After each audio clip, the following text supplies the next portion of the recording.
can execute for the American people. March 23rd. Someone bet $500 million on oil prices. 14 minutes later, Trump posted about ending the war. Oil dropped. They made a fortune. It happened again, April 7th. Again, April 21st.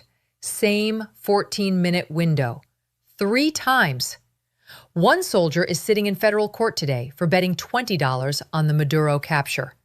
Not one single person has been charged for any of these $500 million trades. Today, Elizabeth Warren sat across from Pete Hegseth and asked him one question. Do you have any explanation other than insider trading? Watch this clip. Thank you, Mr. Chairman. So Americans are paying a high price for Donald Trump's war with Iran. We've got 14 service members who are dead, over 400 more who are wounded.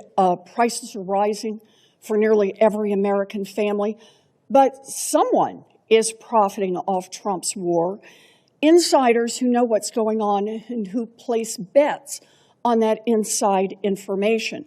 On March 23rd, just 14 minutes before Trump unexpectedly posted about, quote, very good conversations on ending the war, traders suddenly bet $500 million on the price of oil, which, once Trump made his announcement, immediately dropped.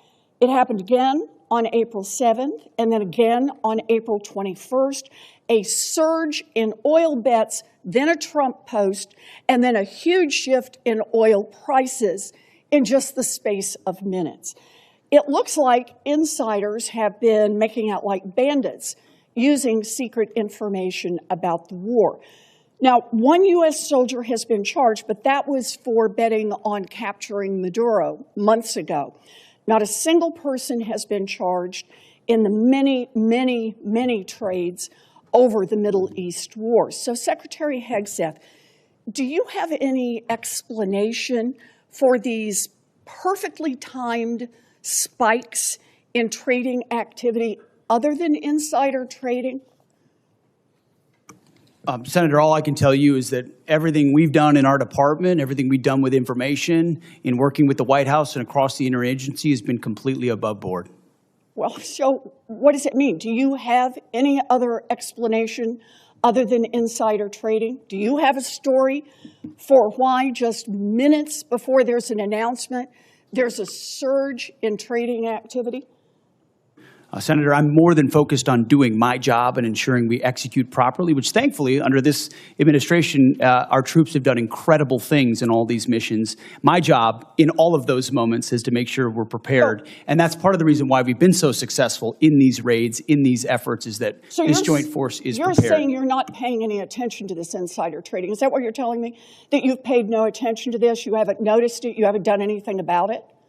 What I'm saying is we're focused on our mission of executing for the American people, and what happens in markets is not, in betting markets is not something we're involved in. What happens in betting markets doesn't matter to you, even if the information may be coming from insiders in your office? Senator, it's not something we're involved in at all. And of course, we take operational security at every level very seriously. In fact, no one's taken operational security more seriously than us. If you look at what it required to keep secret Midnight Hammer and Operation Maduro, the absolute resolve with Maduro, and the steps we've taken, no one's been tighter about ensuring that operational security is ensured. To deal with insider trading out of your office? I mean, we would ensure at every level that inside information is I take that as a no. Properly safeguarded. All right. Well, obviously you're not. I'm also concerned about recent reporting on your own financial dealings with regard to profiting from the war in Iran. The Financial Times reported that your broker tried to buy hundreds of shares in a BlackRock fund invested in defense companies just before the war began. The law clearly prohibits the Secretary of That entire story is false, has been from the beginning, and was made up out of whole cloth. And anybody that looks at it sees how it was worded from the beginning to make it look like I was involved in something I had nothing to do and never have. So any insinuation that I've ever profited, other than serving this nation, what what I give, what you give, what others give, I'm not looking for money. I don't do it for money. I don't do it for profit. I don't do it for stocks. And that's part of the reason why I'm able to be effective in this job, because no one owns me. No one owns this department. No one owns this president, and we can execute for the American people, and we do. The law clearly prohibits the Secretary of Defense from owning stock in the 10 biggest defense contractors. Other senators and I sent you a letter with detailed questions about this, and you have not given us a response. So I'd like to hear you say, did you, through your broker at Morgan Stanley or otherwise, seek to invest in any defense-related funds right before Trump started the Iran war? I'll give it to you as a big, fat negative. Then let me ask you a second question. Is your broker getting your personal sign-off on any investment in individual stocks? Bigger, fatter negative. He's not getting your sign-off before he makes investments in defense stocks?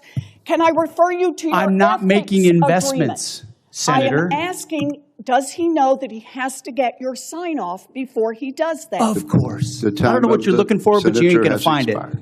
Thank you. Thank you, Senator. I would like to enter into the record the ethics agreement that the Secretary of Defense has signed, that he will sign off personally before his broker makes any attempt to buy defense stocks. Is there objection? Thank you. Without objection, it will be admitted. Bigger, fatter, negative. That is Pete Hegseth legal defense for potential war profiteering. Not a financial disclosure, not an ethics filing, not, here is my Morgan Stanley statement, please review it. Bigger, fatter, negative.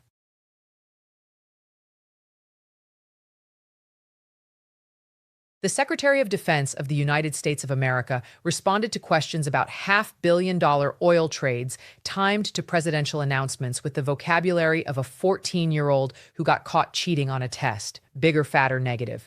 That phrase is going to look very interesting in an Inspector General report someday. Now, let us talk about what Warren actually built in that room, because she was not asking questions. She was laying a timeline on the table, one brick at a time.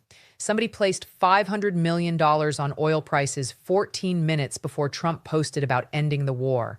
Oil moved immediately after the post. Same pattern April 7th. Same pattern April 21st. Coincidences do not have a schedule. Luck does not repeat itself 3 times in the same 14-minute window with $500 million on the line each time. That is not luck. That is a subscription service. That is someone paying for access to what the president is about to say before he says it. And the only people with that information 14 minutes before a presidential post are inside that building, the building Pete Hegseth runs. He said, everything we have done has been completely above board. That was his answer. Not an alternative explanation. Not a different theory for why 3 separate $500 million bets landed in the exact same window before 3 separate Trump announcements. Aboveboard, he just put a word next to a pattern and called it a defense, and then he said it. The line that your audience already caught in the comments the second it came out of his mouth. I don't know what you are looking for, but you ain't going to find it. Read that again slowly. An innocent man does not say, you ain't going to find it. An innocent man says, please look, everything is clean. Take as long as you need. This man said, you ain't going to find it.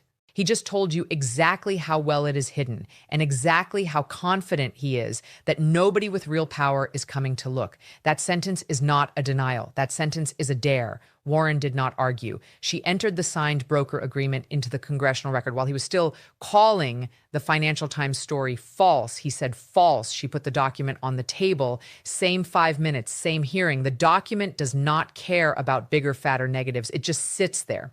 Now, here's the detail that is not in this transcript, but your audience already knows from the comment section. Pete Hegseth's son just started a drone company, backed by Saudi money. His father runs the department that purchases drones. I don't do it for money, said the man whose family is building a drone business while he controls drone procurement. No one owns this department, said the man whose son's company is now positioned to sell things to it. Here is what this hearing actually was underneath all the above-board speeches and bigger, fatter negatives. One American soldier is in federal court today for placing a $20 bet on the Maduro capture. $20. He is facing real consequences. The people who moved $500 million on oil prices timed to Trump posts 3 separate times are not in court, not under investigation, not charged, not even named publicly. The E7 gets handcuffs. The $500 million traders get a Pete Hegseth press conference about operational security. Same country, same law, different people. He is not denying insider trading. He is performing denial for an audience of one. The 14 families of the dead are not in that equation. The 400 families of the wounded are not in that equation. The American families paying $5 a gallon for a war costing $1 billion a day are not in that equation. Just the people who knew 14 minutes before the rest of the world what Trump was about to post. Those people are doing just fine. Warren put the document in the record. It is sitting there, waiting for someone with the courage to pick it up.